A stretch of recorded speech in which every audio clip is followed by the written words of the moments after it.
10 de la mañana con 2 minutos, listos. Estamos en la cabina de K1 entonces ya para abordar en nuestro espacio de responsabilidad social. Como les habíamos comentado, hoy vamos a contar con el doctor Enrique Carrera. Él es gastroenterólogo y desde la ciudad de Quito se conecta con nosotros para poder saber mucho acerca de esta enfermedad que se puede curar, se puede tratar. Bueno, de eso nos va a hablar precisamente el doctor ahora mismo, a quien saludamos, y por supuesto a nuestros amigos oyentes y a nuestros seguidores les contamos que, como siempre,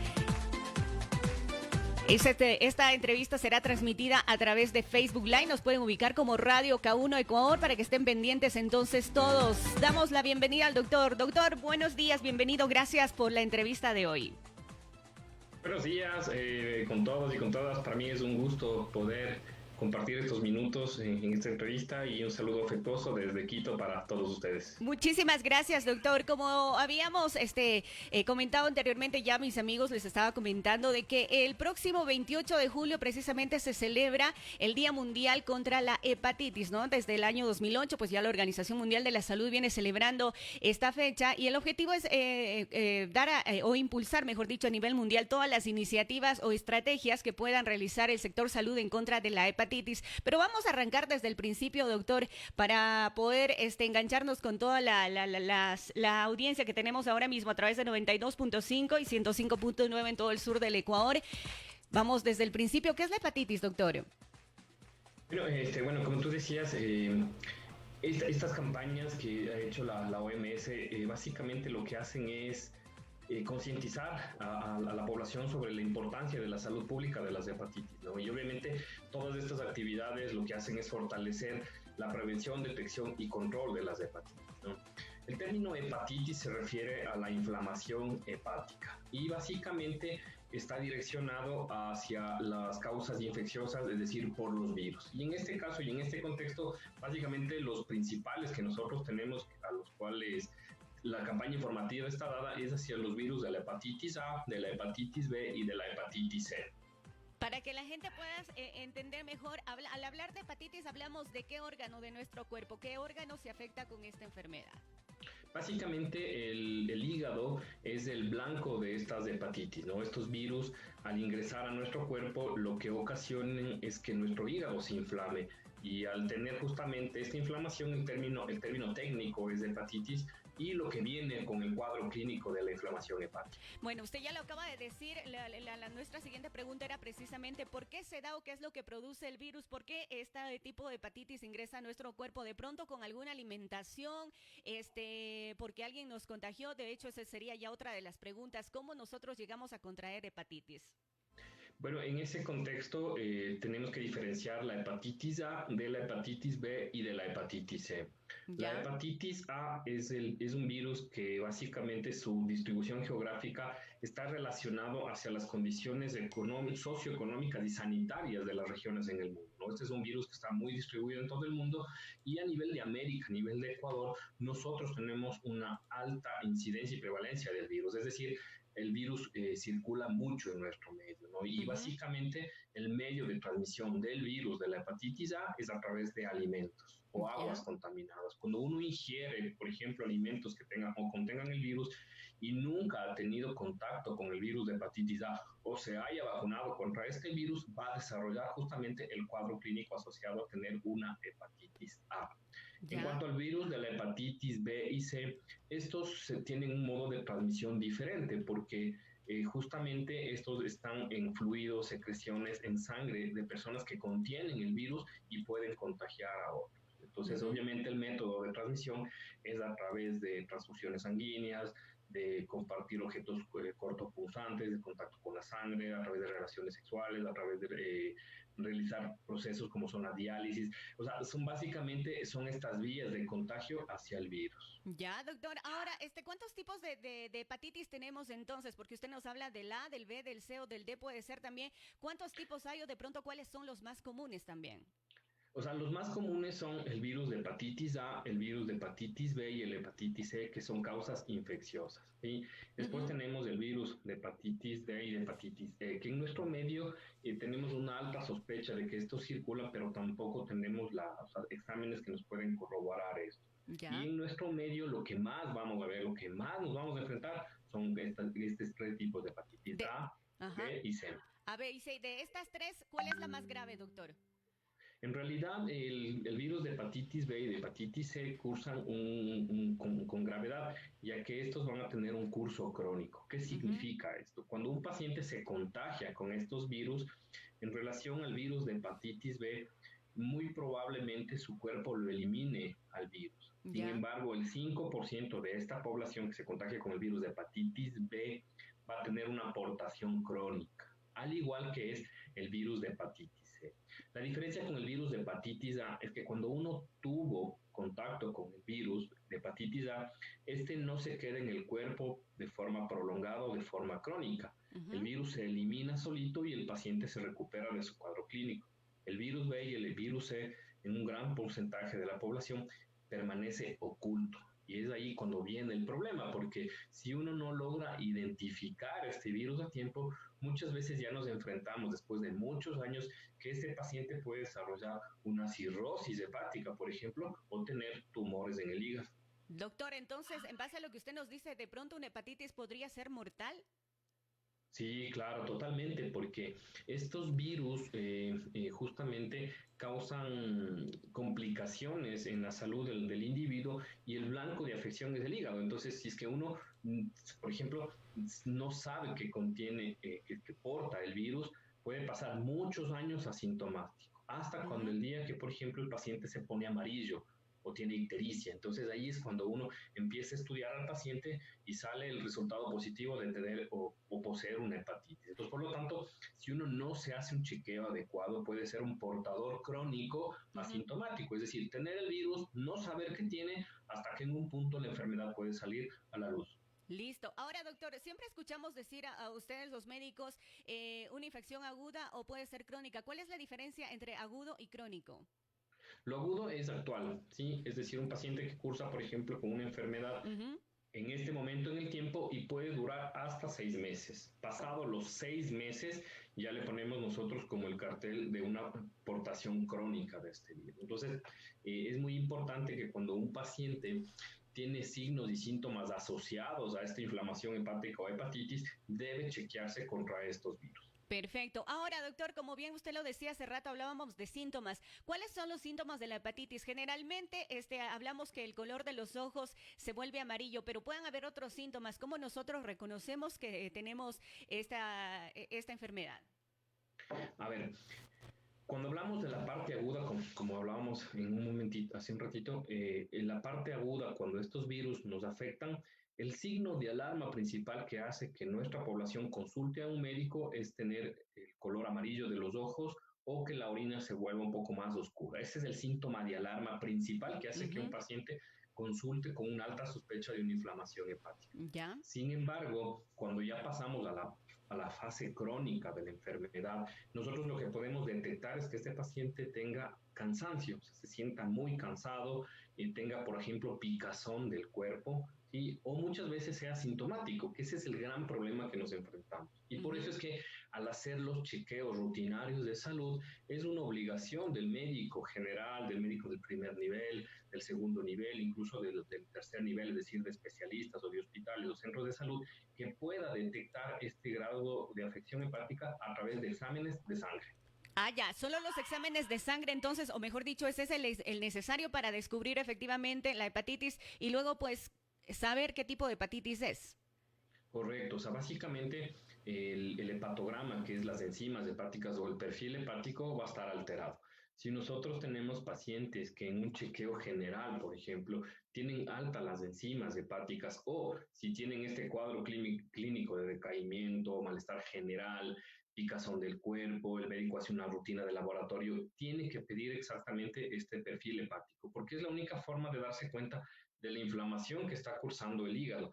y es una obligación de todo médico poder descartar a través de exámenes que el paciente no tenga una hepatitis B o una hepatitis C, hablando de forma crónica. Porque como les decía, la hepatitis A tiene ese curso agudo. El paciente se pone amarillo, se pone muy afectado su estado de salud y bueno, y si es que sale positivo tiene una hepatitis A, pero es que este paciente no va a la cronicidad. Entonces, por eso es muy importante hacer estos chequeos del perfil hepático.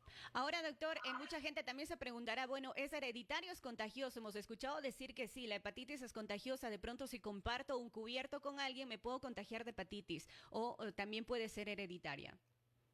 En realidad, la hepatitis A, que es la que se transmite de persona a persona, por decirlo así, a través del contagio, porque la persona que tiene la hepatitis A, por ejemplo, elimina el virus a través de las heces fecales.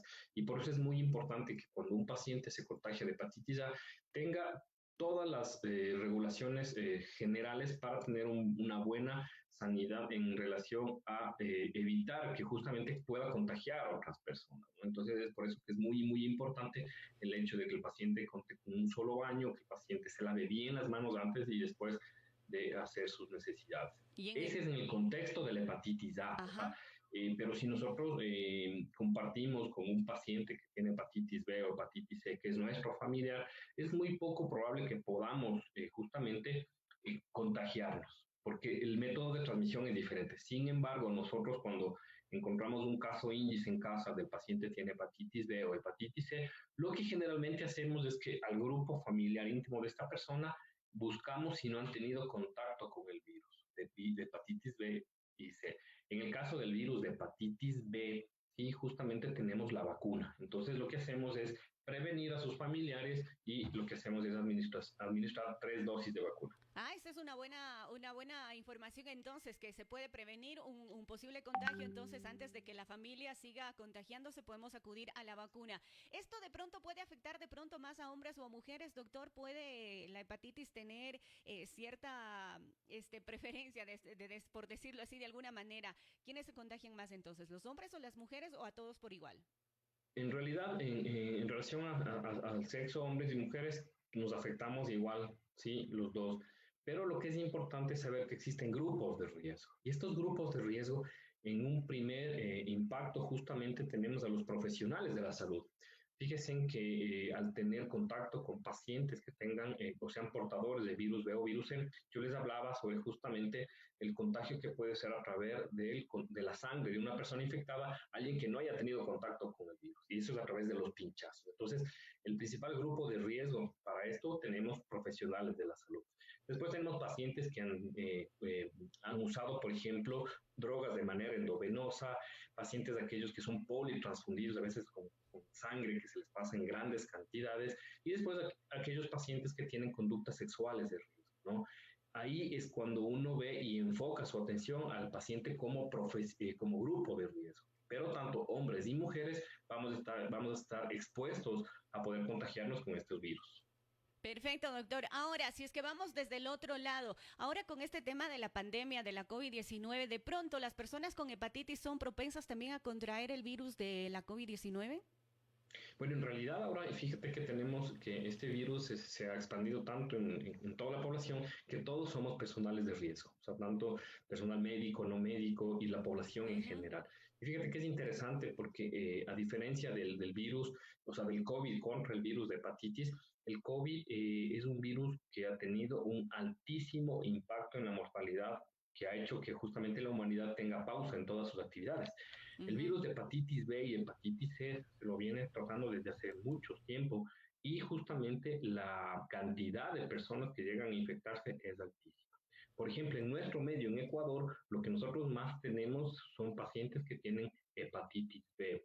Y esto nosotros lo que podemos tratar de identificar zonas a través en nuestro país es todas las personas que están hacia la región del Amazonas, o sea, es decir, hacia los límites con Colombia. Toda esa cuenca del río Amazonas tiene una alta incidencia del virus de hepatitis B.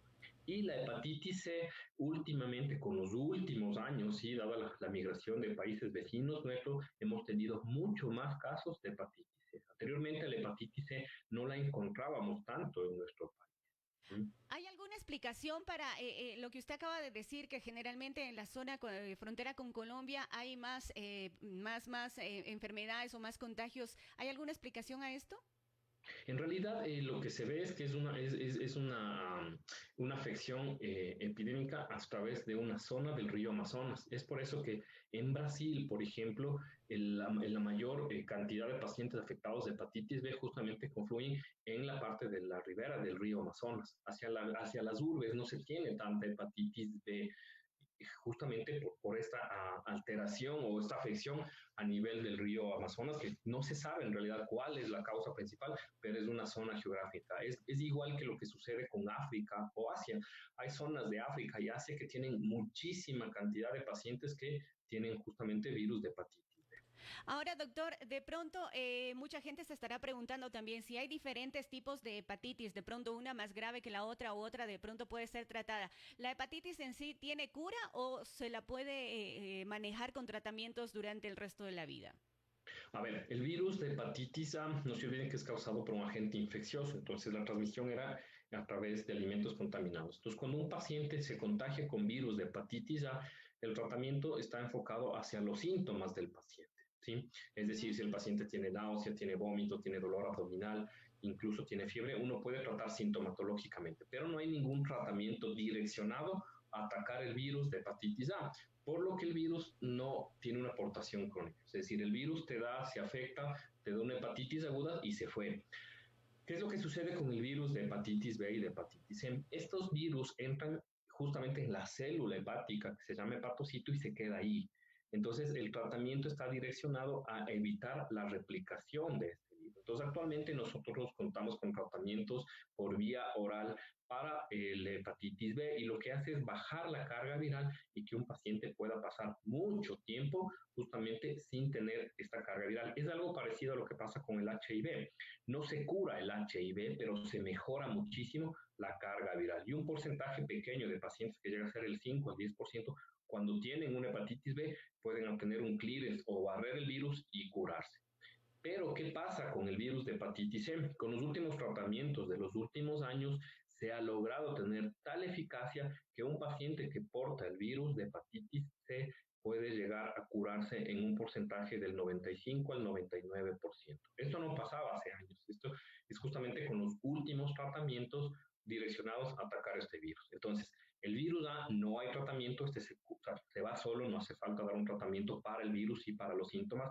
Para el virus de hepatitis B, nosotros contamos en Ecuador con tratamientos eficaces para mejorar justamente la carga viral y dormirle al virus. Y para el virus de la hepatitis C existe un tratamiento claro, conciso, que lo que hace es barrerle al virus en un periodo aproximado de 12 semanas. Doctor, a ver, en resumen, la hepatitis A tiene cura, la hepatitis B se trata y se controla, y la hepatitis C también se ha logrado ya encontrar la cura.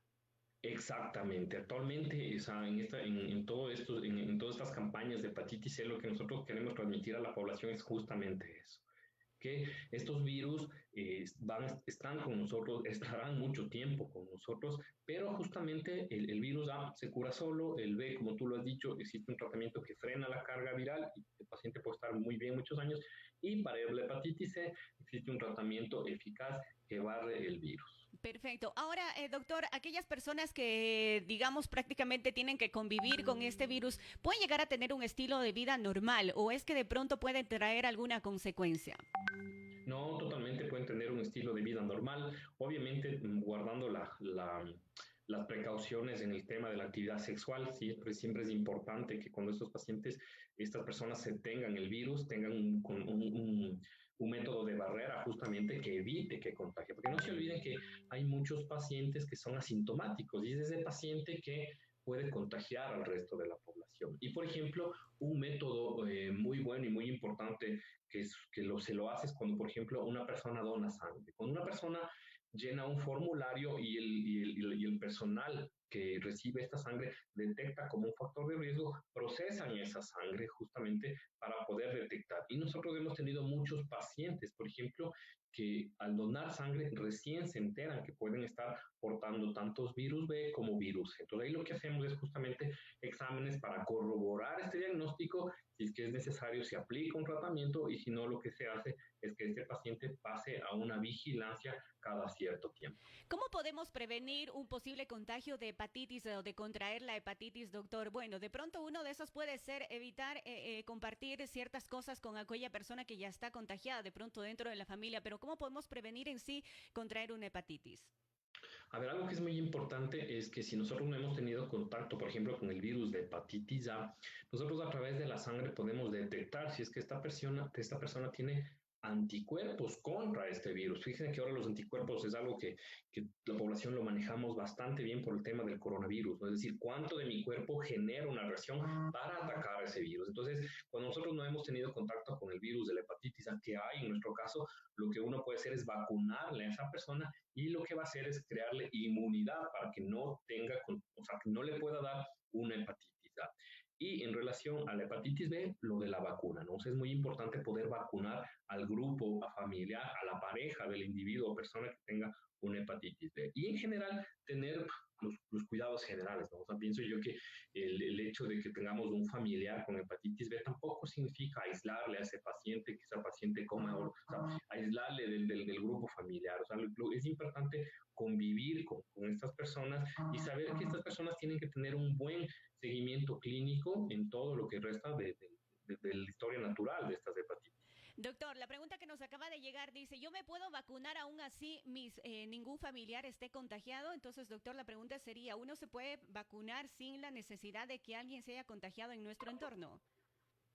A ver, por eso es muy importante que la población tenga una idea, porque, a ver, nosotros, por ejemplo, cuando buscamos hepatitis A en un adulto, podemos pedir anticuerpos para saber si es que este paciente ha tenido, porque muchas veces cuando uno ha sido niño, puede tener el dato clínico a través de sus padres que tuvo hepatitis A cuando fue pequeño o infante, pero este paciente crece y a veces nosotros le preguntamos, ¿usted ha tenido contacto con virus A o se ha vacunado? Y la respuesta generalmente es, no sé, no me acuerdo. Entonces ahí es Ujú. cuando uno tiene la habilidad clínica de pedir un examen en sangre para detectar si es que ha tenido o no contacto con el virus A y ahí vacunar. Y algo similar sucede con la hepatitis B. Actualmente se usan 3 dosis de vacunas para la hepatitis B y algo que es muy importante para nuestra población es que esta vacuna está dentro del calendario, ¿sí?, nacional de vacunas. Es decir, todos nuestros niños pequeños, todos los infantes ya vienen con las dosis de vacunas que se dan a los 2, 4 y 6 meses. Para Ujú. el virus de hepatitis C no se tiene vacuna. Listo, perfecto. Gracias por la información, doctor. Ahora, en cuanto a la alimentación, ¿hay alguna dieta especial para la persona que tiene hepatitis o se puede comer normalmente? ¿Qué alimentación es la recomendable en el caso de tener hepatitis? Fíjense que esa es una buena pregunta porque históricamente cuando nos daba, cuando éramos infantes, hepatitis A, la abuelita venía con la bolsa de caramelos de miel para que Ajá. coma todo el tiempo, ¿no? Entonces, fíjense que eso en realidad no tiene mucho sentido, en el sentido porque el paciente que tiene hepatitis tiene cansancio, está muy decaído. Entonces, lo que hace el azúcar es justamente tratar de darle algo de energía. Pero en realidad, la dieta que está direccionada o al cuidado del paciente con hepatitis A, perdón, tiene que ser el reposo, es decir, no tener actividad física porque está muy inflamado su hígado. Y después, en el tema de la alimentación, obviamente tiene que evitar comidas muy condimentadas, grasosas, porque le van a generar síntomas gastrointestinales. Entonces, la dieta tiene que estar direccionada a que sea una dieta blanda, de fácil digestión. Y algo que es muy, pero muy importante es evitar, obviamente, el alcohol, porque el alcohol es un tóxico. Y dos, Ujú. el consumo de productos naturistas,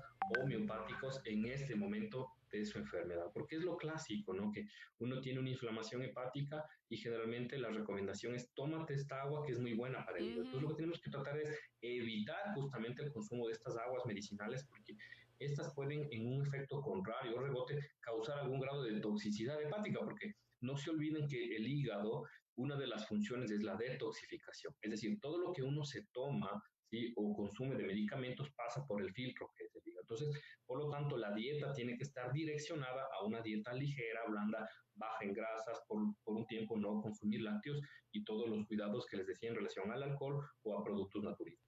Exacto, porque sí, muchas veces tendemos a automedicarnos y de pronto si le funcionó a la vecina, le funcionó a la abuelita, entonces pensamos que nos va a funcionar a nosotros también y siempre pues los remedios caseros no faltan por ahí, las recomendaciones que nos hacen llegar. Por acá me llegó otra pregunta, doctor, dice, si tengo hepatitis, ¿en cuánto tiempo me puedo curar?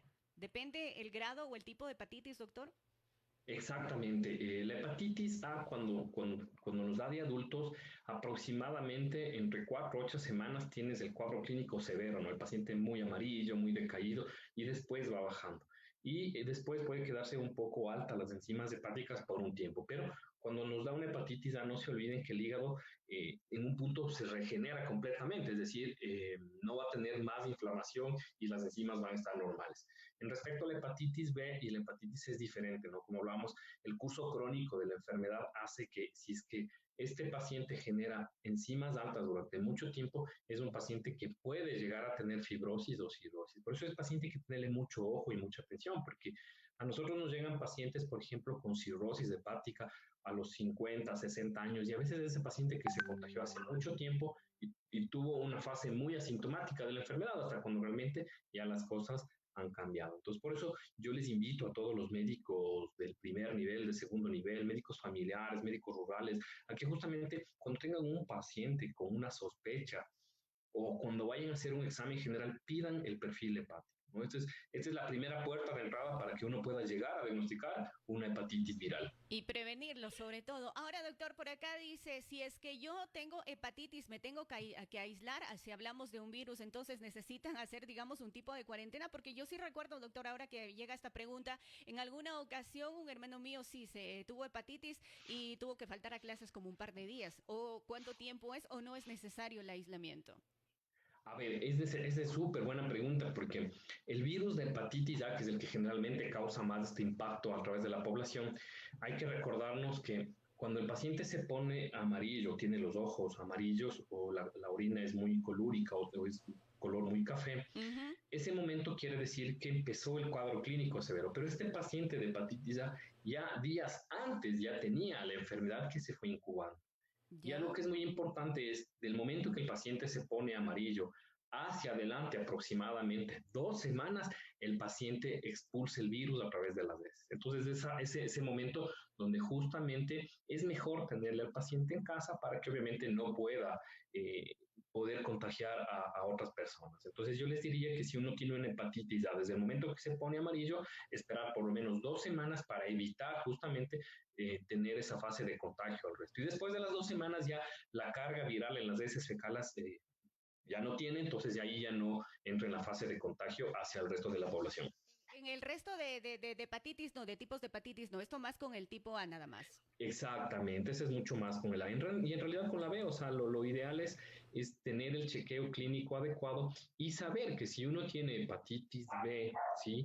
Tiene el antígeno de superficie positivo, este paciente puede contagiar. Entonces, por eso es muy importante que hagamos estos chequeos y el paciente que tenga una hepatitis B no tiene que tener o sentirse en el sentido de un aislamiento social, ¿no? Nosotros tenemos muchos pacientes que vienen a nuestra consulta con cuadros de depresión, porque realmente la información médica es bastante compleja en ese sentido y lo que nosotros lo que hacemos es una psicoeducación hacia los pacientes, ¿no? O sea, que tiene que convivir con esto y obviamente hacer los controles y cuidarse, ¿no? Y poder evitar el contagio al resto Tiene toda la personas. razón, claro, con los controles y el debido tratamiento, pues todo marcharía en orden. ¿Cuáles serían sus recomendaciones, doctor, ya para ir finalizando? El tiempo se nos fue volando. Las recomendaciones finales y como conclusiones para las personas que han sufrido o de pronto están sufriendo en este momento hepatitis y a la población en general, recomendaciones suyas, por favor.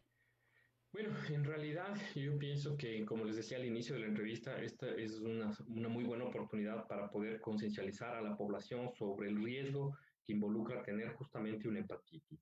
Y la opción ideal es hacerse chequeos generales de salud.